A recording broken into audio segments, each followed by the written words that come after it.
Hi, Gerhardt Blume here, once again looking at the tyranny and the delusions of the social justice movement. So, in retrospect, I probably should have started this entire series of YouTube videos by first introducing myself. I gave something of a brief introduction, but I think probably a broader introduction is necessary. So, I'm Gerhardt Blume. Friends call me Jerry. Please feel free. Right. So, in writing the book, and for those of you who will hopefully go out and pick up the book, you'll find yourself repeatedly shocked. I certainly was, right? And at times, you'll likely respond by some of the realities I disclose in my book by exclaiming, "This can't possibly be true." Well, unfortunately, the realities I describe are happening. Right? You can verify the facts yourself, either by consulting the many sources I cite or by doing some independent research yourself. Right? You can always ask Mr. Google. It might take you some diligent searching, right? Because the algorithms there are biased. And I know that sounds deeply conspiratorial. It's a fact. Right? It's a fact. But the truth is out there. It's available. So, even though you can verify claims I make in the book yourself, you might be shocked, and rather than bothering to look up these claims that I make, you might just decide this book isn't worth reading. So it's I think some initial trust in my integrity is important here, right? So first, it's important for you to know. No, I'm not a white supremacist, right? And nothing I say should be taken as an endorsement for racism, homophobia, or indeed any bigotry of any kind, right? I don't believe you can improve on Dr. Martin Luther King's approach, right? Judge people on the basis of the content of their character, not the color of their skin, right? I would also add gender, ethnicity, religion, sexual orientation as well. Judge people by who they are and what they do, right? Not, these accidental characteristics of them, right? So, but as you'll see in the book, this idea is being systematically undermined by this inclusivity, diversity, and equity ideology, right? That compels you to judge people precisely by these tribalizing, reductive identities, right? So it might surprise some of you to know who pigeonholed me as some kind of racist bigot. I've had friends from different ethnic, religious, and racial backgrounds my entire life. In fact, I had gay friends before it was cool to have gay friends, right? And no, none of these friendships were cultivated with the intention of satisfying some diversity quotient in my relationships, right? I think the deliberate cultivation of diversity is demeaning and exploitative, right? My friends were never vehicles to demonstrate my moral virtue. My friends were my friends simply because of their characters and some shared interests, right? Throughout junior high, high school, and beyond, my two best friends, one was black, the other Chinese. At separate points, each of these young men were taken into my parents' home while I was there, going to school, living rent-free while dealing with some problems at home. Several times I was an invited guest to potluck dinners at the black church, right? Loved the experience, right? These people were generous hosts. The food was delicious, right? I've traveled extensively throughout the world and met a great many wonderful people from a variety of ethnic and cultural backgrounds, right? And yes, of course, I see color in the literal sense. I just don't care about it, right? Not the least little bit, right? In fact, I think the world would be a much better place if we all just stopped caring about it, right? As it happens, caring about identities frequently leads to tribalistic violence, right? Racism is ugly. It's morally and intellectually indefensible, right? So, and this anti-racism. Anti-racism is transparently racist, right? its good intentions notwithstanding. And it's a game I absolutely refuse to play. It should strike you as more than a little curious that the white supremacist and the critical race ideologues are both trying to compel you to play the same game, right?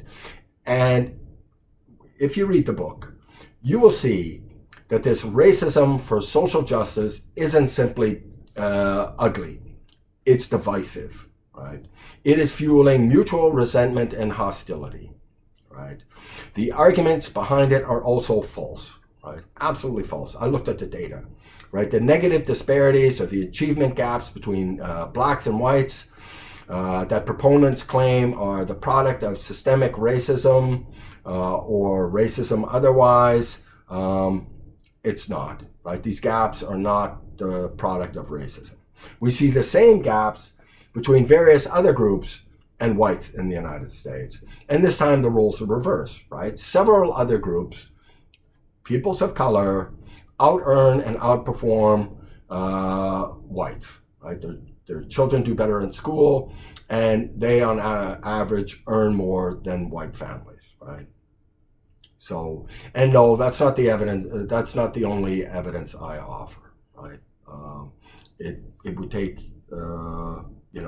an hour to go through all the related facts to support that contention, right? But the systemic oppression narrative is false, right? And this isn't to deny the history of racial oppression, right? Racism was real. It was systemic, and it was evil, right? As a result of the heroic efforts undertaken during the civil rights movement, American institutions are the envy of the world, affording people of whatever background an equal treatment under the law. Well, almost, right? Almost. Because affirmative action actually complicates this picture, and no, not in a good way, right? It is socially corrosive.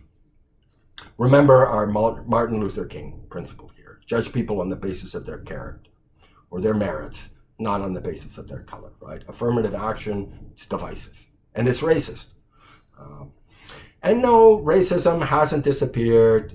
It's an ineradicable scourge of humanity, right? That said, society today is not the society of the 1950s. Anti-black racism, fortunately, is now very rare. And I will provide you some supporting data to prove that point, right? Racism is not a sin confined to whites, right? And it's not, bigotry combined with power is racism. So black people or people of color, they can't be racist. Well, it might shock you to know that blacks commit the most violent hate crimes out of any group, right? And no, they're not the victims of most hate crimes in the United States. Jews are. White nationalists? No, blacks. So when a black person in the grip of racist hatred is beating you to death, he has some power. So power and bigotry, racism, right? Racism. Right. A little bit of my background, right? I'm a retired officer from the Canadian Armed Forces. Although I was badged as a military police officer, I spent at least half my career working for the intelligence branch, right? In that latter capacity, I served several years working for Canada's Integrated Terrorist Assessment Centre, ITAC, and originally placed there as an analyst, I was quickly promoted to desk head. And I later served in several other senior strategic intelligence positions. I was sent to Washington, D.C., London, England, Mexico City, and some other places, right? Why do I tell you this? It should provide you with some prima facie evidence that I can think, right? I can look at the data objectively, and I can speak honestly to the facts. My agenda here is the truth. Prior to joining the military, I was pursuing a PhD in philosophy. While doing so, I was taking graduate level courses in the sociology department. There was work being done in the sociology department that captured my interest, and I thought might prove helpful in my dissertation. As it happens, I completed the course requirements for both the PhD in philosophy and in sociology. And while in academia, I studied a great many of the luminaries of postmodernism and cultural Marxism. Right? So yes, I'm extremely conversant with their work. Right? I hold a bachelor's degree in arts, a master's degree in philosophy. And why didn't I finish the degree? Simply put, there was zero prospect of getting an academic position if I were to complete the program. And no, this wasn't a reflection on my ability or my work, right? The humanities departments simply were not hiring. A friend of mine had finished his PhD in philosophy and had been undertaking sessional work for several years before I met him, right? He was deeply dispirited and he was looking to get out of academia entirely, right? He was basically an itinerant educator, being employed by universities at low pay for whatever academic position he could find for a couple of years and then move on. He was married with 2 small children, right? And I thought, for me, I need to get a meaningful job, right? While completing my master's degree, I got married, and while working on the program, I was working full-time, first as a building security officer, and then later as a correction service worker for the Alberta Justice Department. I came to realize I better get a career and get one quickly, right? The impetus for writing this book was my very abrupt awareness of the social justice ideology and its damaging agenda. Having retired from the military before its ideological capture, I was completely oblivious to the sustained attacks on our basic institutions and our orienting values. Credit here for Sam Harris and his podcast for drawing my attention to this threat. Although Sam Harris has gone a little bit sideways, but I certainly credit him for calling the alarm on the social justice insanity. My initial reaction was, this can't possibly be true, right? I thought he was being alarmist, and I decided to investigate the matter for myself, right? From systemic oppression, the trans ideology, socialism, Islamophobia, Israel as an apartheid state, the patriarchy, the litany.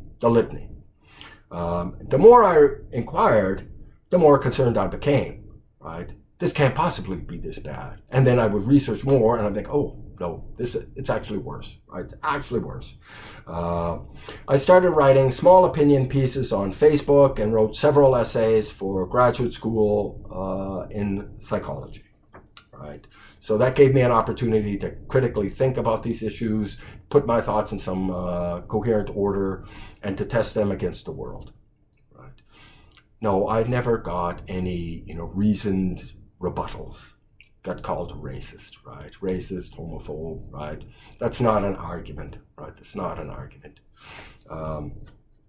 So at the time, I was also engaged in countless conversations while reading at my local coffee shop, right? Along the way, several people encouraged me to write a book. I then began writing and researching in earnest. By the time the book was complete, my apartment looked like a bomb had got off in a library, right? The book that I wrote is the product of that research, right? You might not agree with everything I say. That's fine, right? But going into the book, know that I have followed the evidence where it's led me. And I won't lie to you, right?